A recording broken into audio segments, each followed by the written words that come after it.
What is going on, gentlemen and lady? I say lady as always because my beautiful girlfriend Alexandra is going to be watching this video at some point and probably telling me that I'm getting a little bit chubby, because I think I am. Anyway, how you guys doing? I hope you guys are doing fantastic, having a good week so far. Today is Tuesday.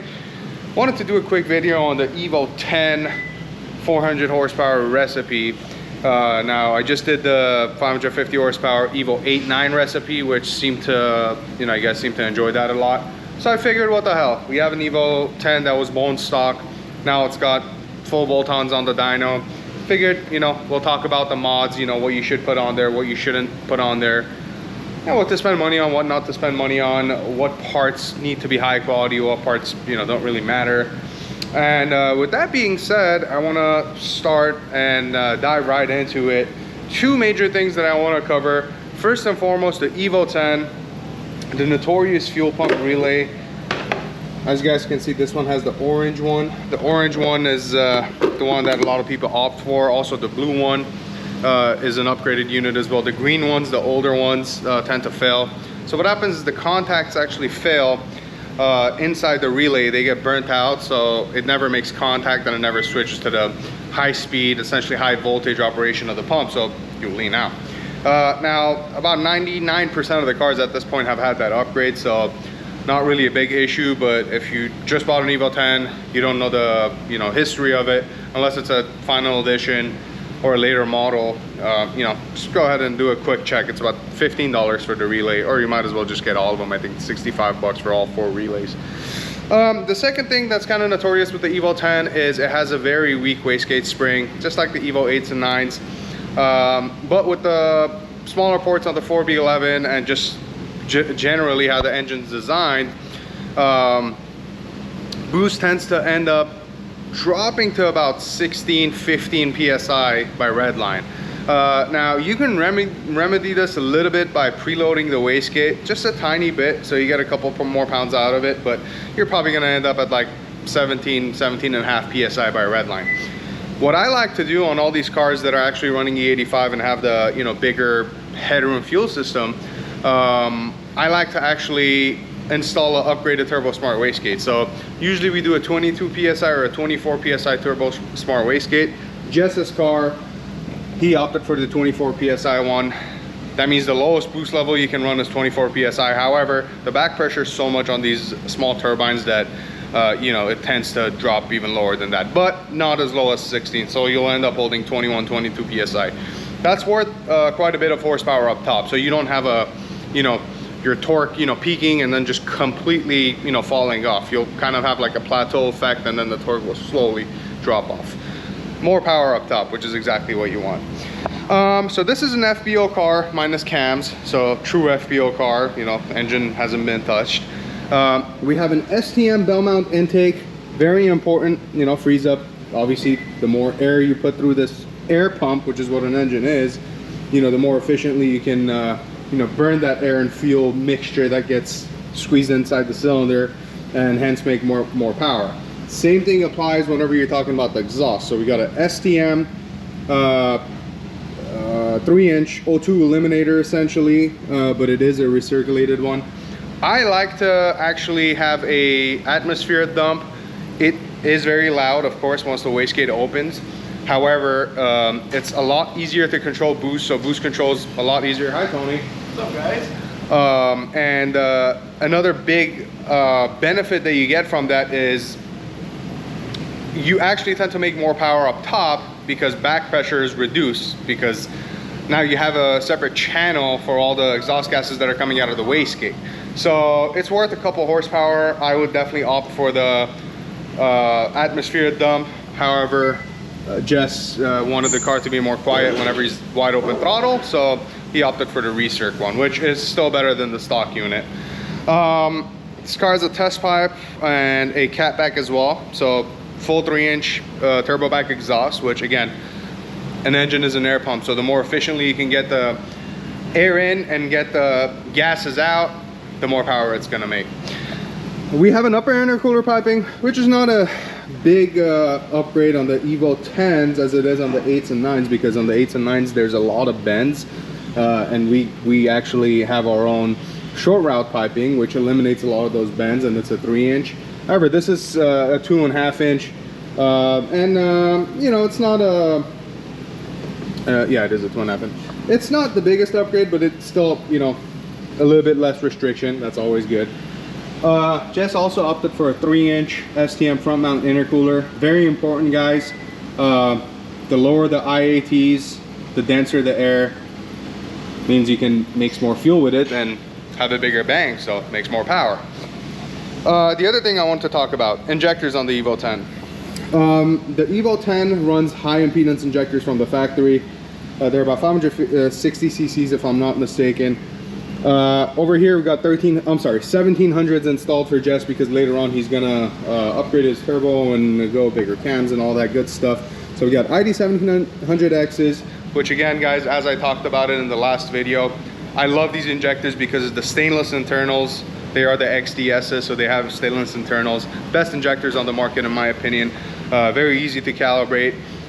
You know, get your fuel trims dialed in, and car drives like stock if you know what you're doing behind the keyboard.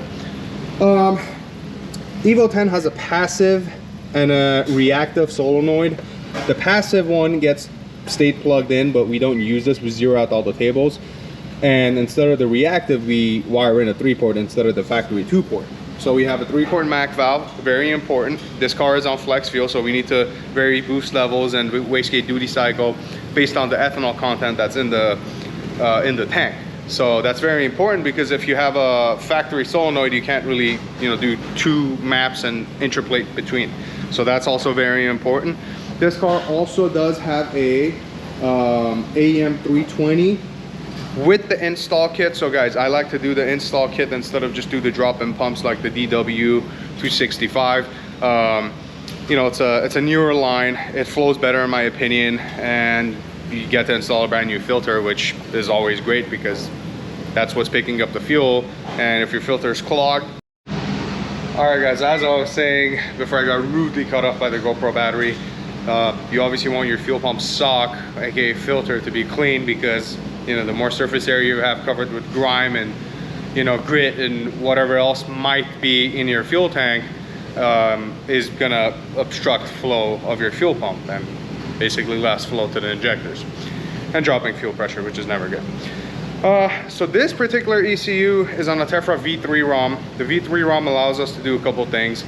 A couple of the cool features of the ROM is you can have up to 9 alternate maps, meaning you can have 9 different boost settings, 9 different timing maps, 9 different fuel settings. You can have one for C16, one for E90, one for pump E85, one for 91 octane. Usually people just get a 91 and an E85, or the V3 also allows for flex, which is what we have on this car. So we have our SPL flex fuel kit for the Evo 10 installed and wired in, ready to go, which also includes an Innovate MTX-D gauge, and that shows fuel temp and ethanol content. We don't wire in the fuel temp, we just need the ethanol content unless the customer specifically asks for that.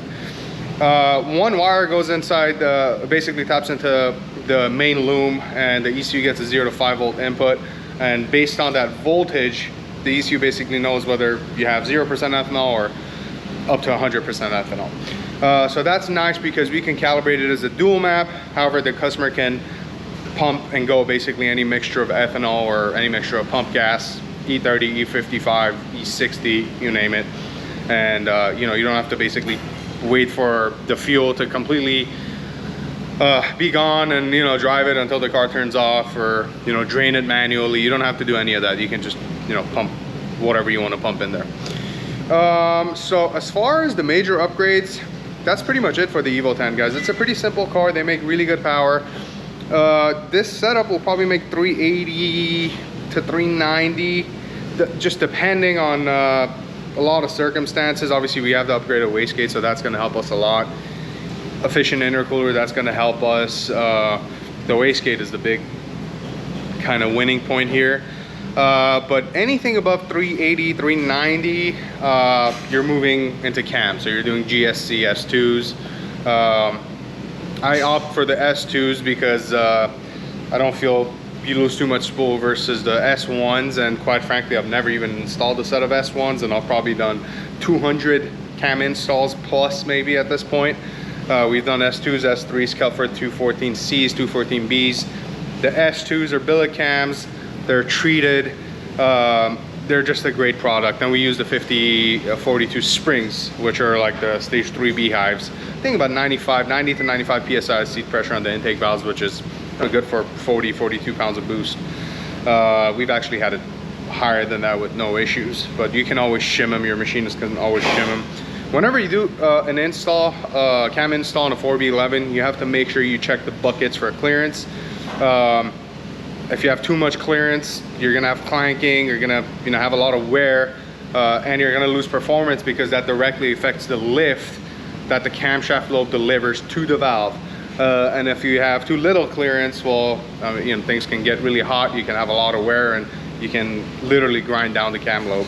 So it needs to be installed by somebody that knows what they're doing, and check the clearances. And of course, it's also going to make noise if it's not clearanced properly, so it's going to sound like you have rod knock when you are actually just eating away your cams, which is almost just as bad. Aside from that, we use OEM plugs. If you want to upgrade your spark plugs, I recommend the HKS M40 XLs, which are one step colder for the Evo 10. So if you're making anything about 450 horsepower, I would recommend the M40 XLs. There's also the M45 XL, which is 2 steps colder. Those are usually whenever you guys are making 800, 900 horsepower, we put them on the 2-step colder plugs. I don't know if it's a nitrous application, then you go 3 steps colder, but very rare on the Evo 10 stuff. Another thing to take a note of, guys, the Evo 10 OEM manifold is very prone to cracking. Usually cracks right over here. This one's not cracked because this car has 20,000 miles. It's a 2015 final edition. So just keep an eye out on that. Make sure your manifold's not cracked, because that's a boost leak of its own. It's gonna have a lazy spool, and it's gonna lose boost, so you're gonna make less power. Aside from that, there really isn't much else to talk about with the 4B11 stuff. One of the other issues, which is not related to power, is the master cylinder. They use the OEM uses a plastic master cylinder, which tends to leak. It's inevitable. Any Evo 10 that has not had the upgrade is going to leak at some point. And we upgrade that to a OEM Evo 789 aluminum master cylinder, which comes with an adapter bracket, which is billet. MAP makes it, Magnus makes it, and I think a couple other manufacturers as well. And that's not a mandatory upgrade actually for the Evo 10 if you haven't done it yet. But other than that, to make power, it's very simple, guys. Just bolt-ons, 3-port, make sure you have enough fuel, make sure you have good injectors, and find a reputable tuner, and that's it. So this car is going to be run on flex fuel, like I said. We'll see how it goes. I'll probably just pop in the numbers afterwards so you guys see what it made with the current setup. And with that being said, thank you guys for watching. If you guys have any questions, any suggestions for the next video, please drop it in the comments. Don't forget to subscribe, like this video, and comment. Let's have a discussion in the comment section. Well, thank you guys for watching. I'll see you guys in the next one.